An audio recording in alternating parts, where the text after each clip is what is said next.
இன்றைக்கி எங்கள் வீட்டில் ஃபிஷ் பிரியாணி. அக்கா பார்த்துக்க. டொமேட்டோ கட் பண்ணிகிட்ருக்காங்க. சைடில் எக் பாயில் ஆகுது. ஃபிஷ் மேரினேட் பண்ணுறதுக்காக மசாலா ரெடி பண்ணிகிட்ருக்காங்க. சில்லி பவுடர், டர்மரிக், அப்புறமா Kashmiri chilli powder, pepper, salt, ginger garlic,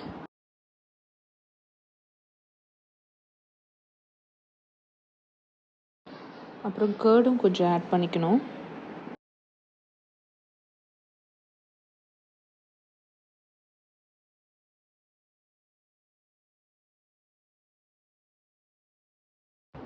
இப்போ ஃபிஷ்ஷை அந்த மசாலாவில் நல்லா மேரினேட் பண்ணிவிட்டு நம்ம அதை சைடில் எடுத்து வச்சுக்குவோம் ஃப்ரை பண்ணுறதுக்கு. எங்கள் வீட்டு கடைக்குட்டி தான் இதை மேரினேட் பண்ணுறாங்க. இப்போது ஆயிலில் நம்ம ஃபிஷ்ஷை ஃப்ரை பண்ணிக்குவோம். அது ஃப்ரை ஆகிட்டே இருக்கட்டும். அது மேலே கொஞ்சமாக கருவேப்பிலை போட்டுட்டு அப்புறமா சைடில் பிரியாணிக்கான இன்க்ரீடியன்ஸ் ரெடி பண்ணுவோம். கொஞ்சம் கொத்தமல்லி, புதினா இதெல்லாம் கட் பண்ணி வைக்கிறோம். சைடில் எங்கள் வீட்டில் பழுத்த சக்கப்பழம் இது.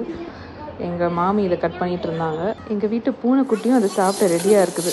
இப்போ நம்ம பிரியாணிக்கான எல்லாமே போட்டாச்சு. வெங்காயம் எல்லாம் போட்டுட்டு நம்ம அதை நல்லா வதக்கிக்கலாம்.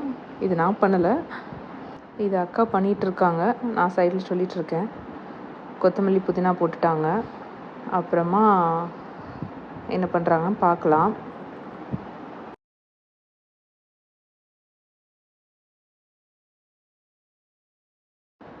ஜிஞ்சர் கார்லிக் பேஸ்ட் போட்டாச்சு. அதை நல்லா அதுக்கப்புறம் சாட்டே பண்ணிக்கலாம். அதுக்கான மசாலாஸ் ஆட் பண்ணிக்கலாம். கொரியாண்டர் பவுடர், பிரியாணி மசாலா, இது எல்லாத்தையும் ஆட் பண்ணிவிட்டு நல்லா வதக்கிட்டு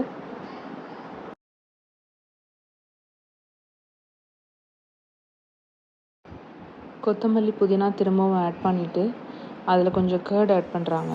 அப்புறமா வாட்டர் பாயில் ஆகட்டும். வாட்டர் ஊற்றிருக்காங்க. அதுக்கப்புறமா கொஞ்சம் நேரமாக ஊற வச்சுருந்த பாஸ்மதி ரைஸ் எடுத்துருக்காங்க. எடுத்து அதில் போட்டிருக்காங்க. அது கொஞ்சமாக வேகட்டும்.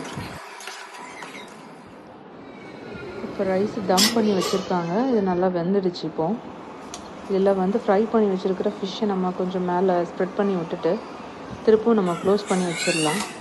அப்போது அது நல்லா இன்னும் அதோட ஃப்ளேவர்லாம் அதில் இறங்கியிருக்கும். இப்போ சைடில் ரைத்தாக்கு ரெடி பண்ணிகிட்ருக்கோம்.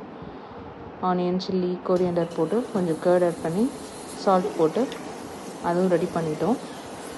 இப்போ நம்ம ப்ரிப்பரேஷன் எல்லாம் முடிஞ்சுது. நம்ம பிளேட்டில் சர்வ் பண்ணிக்கலாம் இப்போது. தேங்க்யூ ஃபார் வாட்சிங்.